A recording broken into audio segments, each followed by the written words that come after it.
Assalamualaikum warahmatullahi wabarakatuh. Alhamdulillah, nahmaduhu wa nasta'inuhu wa nastaghfiruh wa na'udzu billahi min shururi anfusina wa sayyiati a'malina. May yahdihillahu fala mudilla lahu wa may yudlil fala hadiya lahu. Asyhadu an la ilaha illallah wahdahu la syarika lahu wa asyhadu anna Muhammadan abduhu wa rasuluhu la nabiyya ba'dah. Ya ayyuhalladzina amanu taqullaha haqqa tuqatih wa la tamutunna illa wa antum muslimun, amma ba'd. Fa inna asdaqal hadithi kitabullah wa khairal hadi hadi Muhammadin sallallahu ala alihi wa sallam wa syarrul umuri muhdatsatuha wa kullu muhdatsatin bid'ah wa kullu bid'atin dhalalah wa kullu dhalalatin finnar. Allahumma shalli wa sallim ala nabiyyina Muhammadin wa ala alihi wa ashabihi wa man ittaba'ahum bi ihsanin ila yaumiddin. Allahu Akbar, Allahu Akbar, Allahu Akbar, walillahil hamd. Hadirin jamaah, bapak-bapak, ibu-ibu, saudara-saudara, sidang salat Idul Fitri azakumullah. Silaturahim dalam Islam amalan yang sangat penting. Silaturahim pada hari raya merupakan bagian yang tidak terpisahkan. Para ulama menjelaskan tentang banyak sekali manfaat daripada silaturahim. Yang pertama, silaturahim itu manfaatnya adalah bisa memanjangkan umur kita. Nabi bersabda, barang siapa yang ingin dipanjangkan umurnya, falyasir rahimah, sambunglah tali silaturahim. Yang kedua, manfaat silaturahim itu bisa membuka pintu rezeki. Kalau rezeki kita, kalau uang kita, harta kita ingin ditambah oleh Allah, perbanyak silaturahim.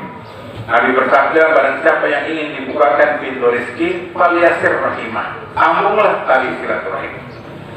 Yang ketiga, manfaat silaturahim akan mendapatkan rahmat dari Allah Subhanahu wa taala. Ketika Allah ciptakan rahim pertama kali, Allah berfirman, wahai rahim, maukah aku kabarkan kepada engkau bahwa orang yang rajin silaturahim, aku akan sambung dengan rahmatku. Maka rahim menjawab setuju. Artinya siapa saja yang rajin silaturahim, Allah akan berikan kasih sayangnya, rahmatnya kepada orang tersebut. Yang keempat, manfaat silaturahim adalah amalan yang nanti akan mendampingi kita tatkala kita melewati sirat, jembatan yang bawahnya jahanam. Ada dua amalan yang nanti akan mendampingi kita. Pertama adalah amanah. Orang yang amanah akan terjaga nanti di jembatan di atas sirat. Yang kedua adalah orang yang rajin silaturahim. Nanti rahim akan datang membentengi kita, menjaga kita sehingga kita selamat ketika melewati sirat. Ini manfaat silaturahim. Allahu Akbar, Allahu Akbar, walillahil hamd. Para ulama menjelaskan silaturahim hukumnya ada 5. Yang pertama, silaturahim hukumnya wajib. Wajib kita silaturahim. Tidak silaturahim berdosa. Kepada siapa kita wajib silaturahim? Kepada 2 golongan. Golongan pertama adalah keluarga dari bapak kita. Jadi sebagai anak harus tahu siapa keluarga bapak kita. Paman, bibi, om, tante, keponakan, sepupu yang datang dari keluarga bapak. Hukumnya wajib kita silaturahim. Yang kedua, yang wajib kita silaturahim keluarga ibu kita, paman, bibi, ponakan, sepupu dari keluarga ibu kita, hukumnya juga wajib. Jadi kesempatan pada hari raya Idul Fitri saatnya kita sambung silaturahim kepada 2 golongan ini. Kemudian yang kedua, silaturahim hukumnya sunnah, tidak wajib, hanya sunnah. Yaitu silaturahim kita kepada keluarga pasangan kita. Suami kepada keluarga istri, istri kepada keluarga suami, hukumnya sunnah. Sunnah yang ditekankan, sunnah muakkadah.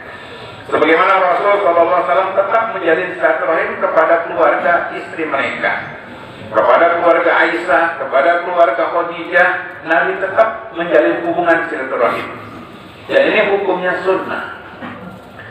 Yang ketiga, silaturahim hukumnya mubah, tidak wajib, tidak sunnah, tapi boleh. Yaitu silaturahim kepada keluarga kita yang masih kafir, yang belum beriman kepada Allah Subhanahu wa taala. Hukumnya tetap boleh. Sebagaimana Nabi Muhammad SAW dengan pamannya Abu Thalib, Sekalipun Abu Thalib kafir, Nabi tetap menjalin hubungan silaturahim. Yang keempat, silaturahim hukumnya makruh tercela, yaitu silaturahim kepada keluarga kita yang masih doyan maksiat. Kalau kita kunjungi, kalau kita sambung, khawatir kita terkena maksiatnya, khawatir kita akan tergoda dengan maksiatnya, maka kepada keluarga yang seperti ini kita sebaiknya jaga jarak. Silaturahimnya cukup lewat telepon saja, khawatir tidak terpengaruh dengan kemaksiatannya. Yang kelima, silaturahim hukumnya haram silaturahim. Kepada siapa haram? Kepada mereka yang pindah agama, murtad. Karena dalam Islam konsekuensi murtad serius sekali. Kalau orang yang murtad, pernikahannya batal. Kalau ada suami yang murtad, pernikahan dengan istrinya batal. Demikian kalau ada yang murtad, tidak dapat warisan dari bapaknya. Demikian kalau murtad, bapaknya tidak bisa jadi wali kalau bapaknya murtad terhadap anak perempuannya. Otomatis kalau orang yang murtad, hubungan silaturahimnya terputus. Haram kita silaturahim kepada keluarga yang murtad, kecuali kita datang untuk mendakwahi mereka kembali pada Islam. Untuk itu jemaah sekalian, dalam kondisi apapun jangan lupakan iman. Allahu Akbar, Allahu Akbar, walillahil hamd. Para ulama menjelaskan pada zaman sekarang ini ada beberapa cara yang bisa ditempuh untuk silaturahim. Cara pertama yaitu silaturahim dengan ketemu langsung, bermuajahah, ketemu langsung. Ini cara yang paling bagus dalam silaturahim, antara satu pihak dengan yang lainnya saling berjumpa. Silaturahim ketemu langsung motifnya ada 5. Yang pertama motifnya karena mahabbah, kecintaan. Kita kangen dengan orang tua, kangen dengan kakek nenek, kangen dengan kakak, dengan adik, dengan keluarga yang lain.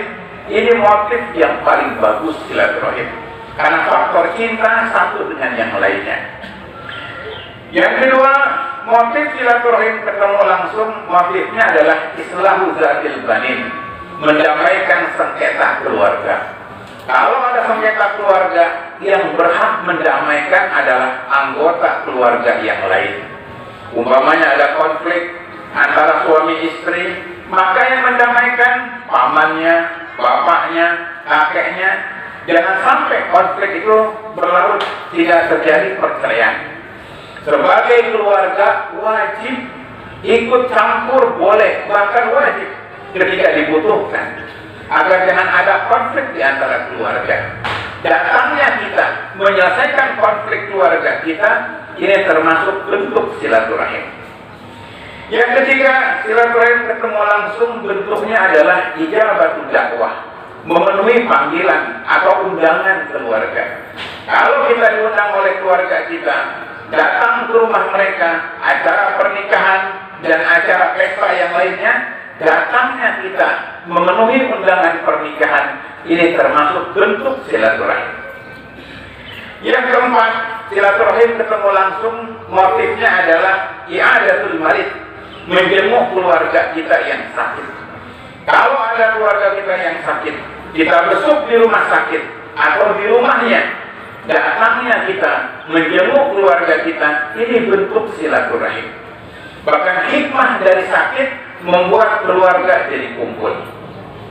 Yang kelima, silaturahim ketemu langsung motifnya adalah ittiba'ul janaiz, mengantarkan jenazah.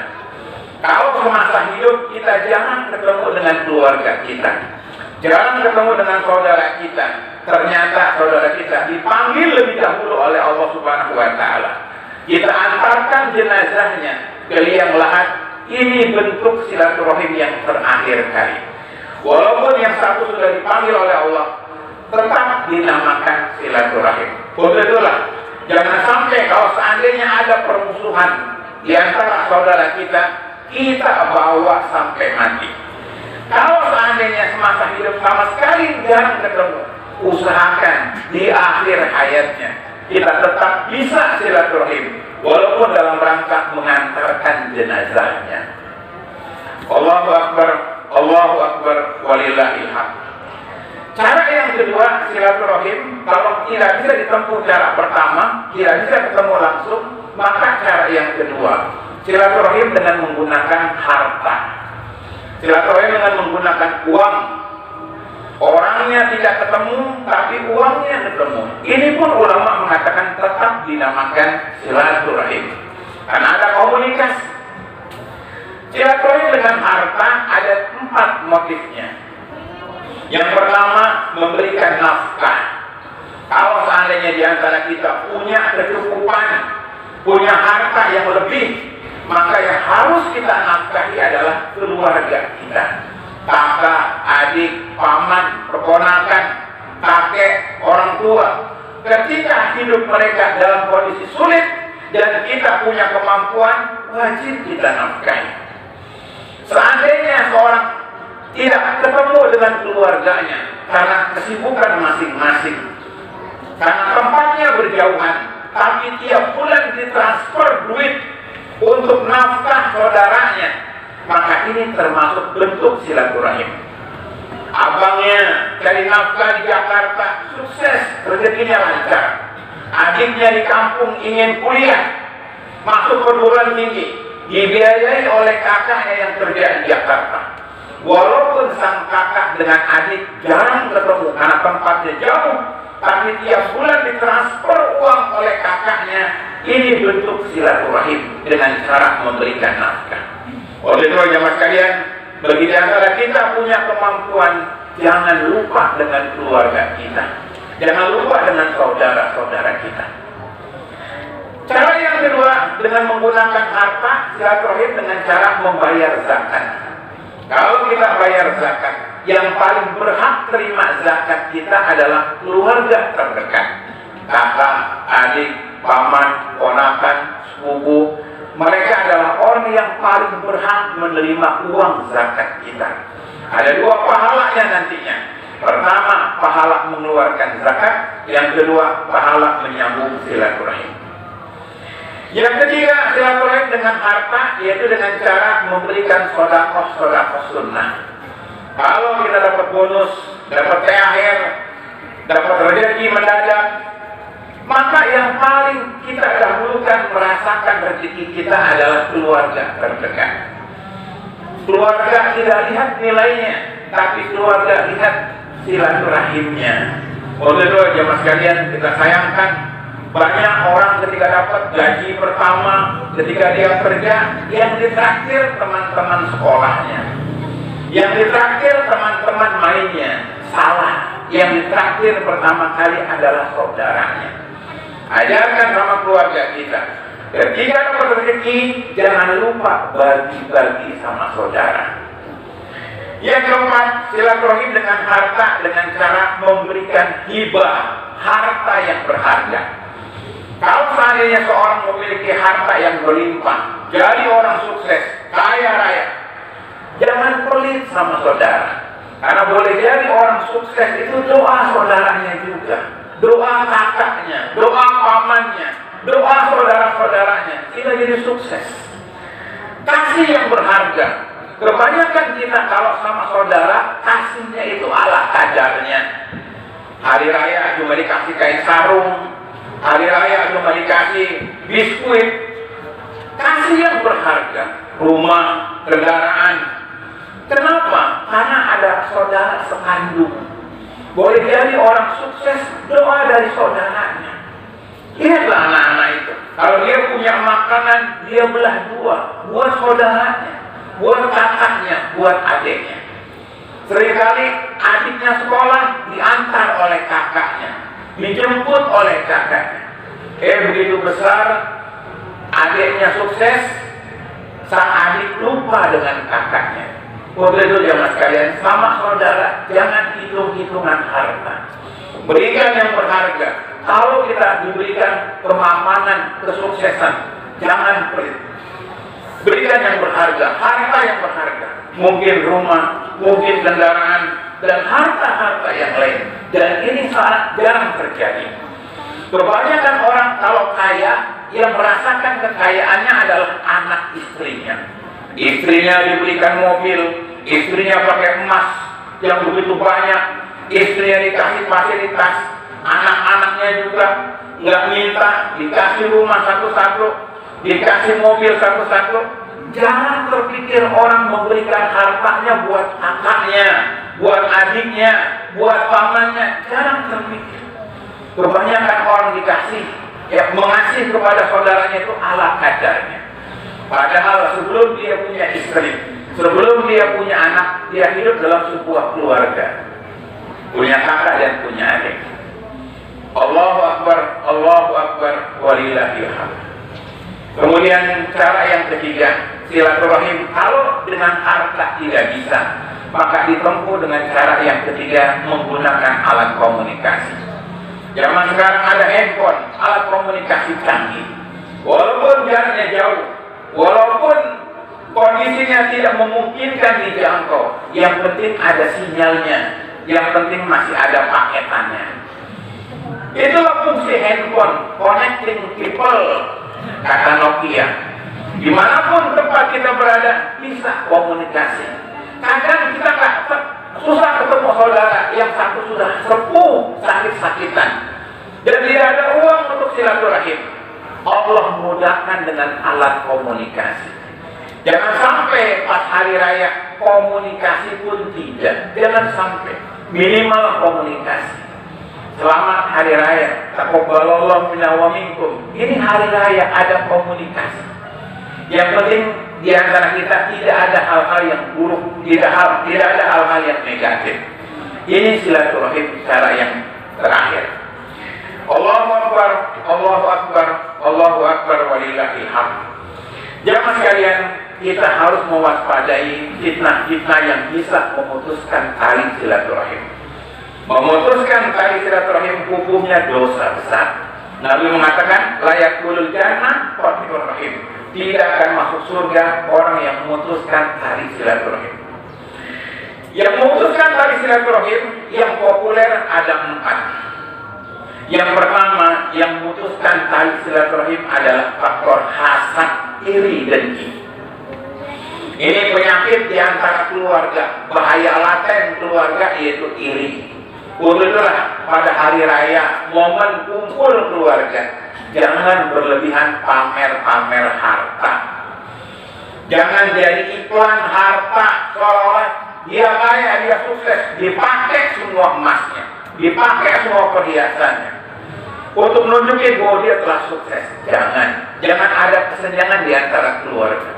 Hati-hati dengan hasad, ya, hati-hati dengan hasad. Fitnah terbesar di mana-mana karena faktor iri. Makanya ketika kumpul keluarga, jangan berlebihan pamer harta. Tidak akan ada kesenjangan, ada fitnah di antara keluarga. Bagi yang sukses, kita doakan semoga hartanya berkah. Bagi yang masih pas-pasan, jangan dihina, jangan direndahkan.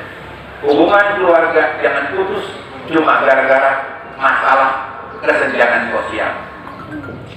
Yang kedua, yang memutuskan tali silaturahim adalah faktor bakhil, pelit. Jadi jamaah sekalian, kesempatan hari raya, kesempatan Ramadan, berbagi dengan saudara kita. Jangan pelit. Iya kumpasuh, fainahlah kama kana qablakum bisuh. Hati-hati dengan pelit, karena binasa umat sebelum kalian karena sifat pelit. Kalau keluarga datang, kalau keluarga berkunjung ke rumah kita, jangan pelit. Jangan bikin kapok keluarga kita untuk silaturahim ke tempat kita. Muliakan mereka, karena mungkin dengan sebab mereka harta kita bertambah. Yang ketiga, yang menyebabkan terputusnya silaturahim adalah sengketa warisan. Ini fitnah di setiap kaum muslimin. Keluarga pecah gara-gara warisan, bahkan sampai pertumpahan darah.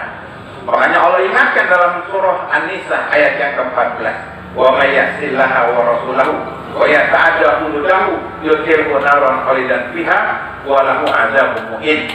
Barang siapa yang durhaka kepada Allah dan Rasulnya dan melanggar batasan hukum waris yang sudah Allah tentukan, Allah akan masukkan orang itu ke dalam api jahanam, kekal di dalamnya, dan baginya azab yang sangat menghinakan.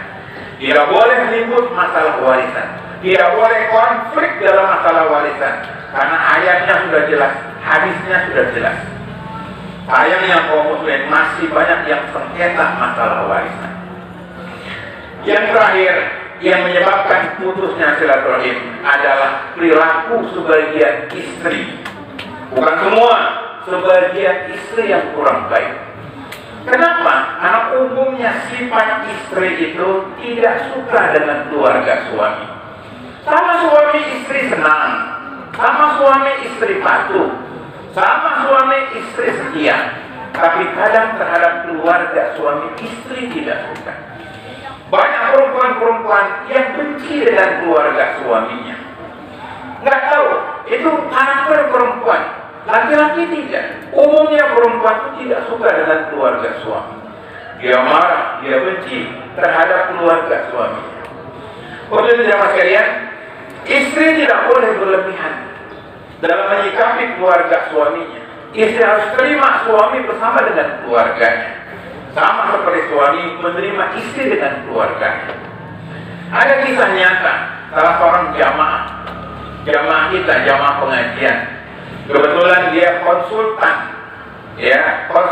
minyak, kerjanya di luar negeri. Gajinya besar karena konsultan minyak. Gajinya pakai dolar. Kerja di luar negeri. Suatu ketika ditelepon, pamannya masuk ke rumah sakit dengan penyakit yang begitu kompleks. Dirawat berbulan-bulan. Biaya pengobatannya itu sekitar 5 miliar. Sang keponakan datang pulang ke Indonesia, langsung ke rumah sakit, dibayar semua biaya pengobatan 5 miliar. Ketika pulang, ternyata istrinya tahu bahwa sang suami diam-diam mengambil uang besar 5 miliar. Istrinya bertanya, kemana uang yang 5 miliar? Suami dengan kondisi terpaksa menyebutkan bahwa dia betul ngambil duit 5 miliar. Dan duit itu digunakan untuk bayar pamannya yang masuk ke rumah sakit. Lunas selesai. Ternyata istrinya marah luar biasa kepada suaminya. Kenapa tidak patungan dengan anak-anaknya? Karena anak-anak paman tersebut sebagiannya juga mapan. Kenapa nggak patungan dengan keponakannya yang lain? Kenapa sang suami mau bayar semuanya? Istrinya marah besar, hampir minta menuntut cerai. Dianggap suaminya sudah tidak normal lagi. Akhirnya sang suami dengan berat cerita kepada istrinya bahwa ketika sang suami masih kuliah, itu biaya kuliahnya dibayar oleh sang paman. Biaya kuliahnya ditanggung oleh pamannya. Biaya kos, biaya makan, semuanya ditanggung oleh pamannya. Sang suami bilang kepada istrinya, saya sukses hari ini jadi payah paman saya. Paman saya yang nafkahi saya. Wajar kok, kalau paman saya sekarang dalam kondisi sulit, saya balas jasa paman saya. Saya balas kebaikan paman saya. Akhirnya sang istri minta maaf kepada suaminya, bahwa ternyata ada hubungan yang harmonis antara sang suami dengan pamannya. Betul jemaah sekalian, kalau suami ingin baik kepada keluarganya, istri harus dukung. Dan sebaliknya, kalau istri ingin baik sama keluarganya, suami harus dukung. Karena kebaikan kita akan dicontoh oleh anak-anak kita. Begitulah berkeluarga. Harta tidak ada apa-apanya. Harta tidak jadi ukuran dalam bersilaturahim. Yang penting ada kebahagiaan di dunia dan kebahagiaan di akhirat. Harapan kita semoga dalam kondisi hari yang Idul Fitri ini, Allah satukan hati-hati kita dengan keluarga kita. Allah satukan hati-hati kita dengan pasangan kita. Allah satukan hati kita dengan masyarakat kita, dengan pemimpin kita, dengan secara umum kepada kaum muslimin. Dan kita berharap bahwasanya wabah yang menimpa negeri kita semoga diangkat oleh Allah Subhanahu wa taala, dihilangkan oleh Allah Subhanahu wa taala. Bagi kaum muslimin yang terkena wabah penyakit, semoga disembuhkan oleh Allah Subhanahu wa taala. Bagi yang wafat karena wabah penyakit, semoga diterima amal ibadahnya, diwafatkan dalam kondisi husnul khotimah. Allahumma shalli ala Muhammad wa ala ali Muhammad kama shallaita ala Ibrahim wa barik ala Muhammad wa ala ali Muhammad kama barakta ala Ibrahim fil alamin innaka Hamidum Majid. Allahumma ighfir lil muslimina wal muslimat wal mu'minina wal mu'minat al ahya'i minhum wal amwat. Rabbana la tuzigh qulubana ba'da idh hadaytana wa hab lana min ladunka rahmatan innaka antal wahhab. Allahumma arinal haqqa haqqan warzuqna ittiba'ah wa arinal batila batilan warzuqna ijtinabah. Rabbana atina fid dunya hasanah wa fil akhirati hasanah wa qina adzabannar. Taqabbalallahu minna wa minkum. Assalamualaikum warahmatullahi wabarakatuh.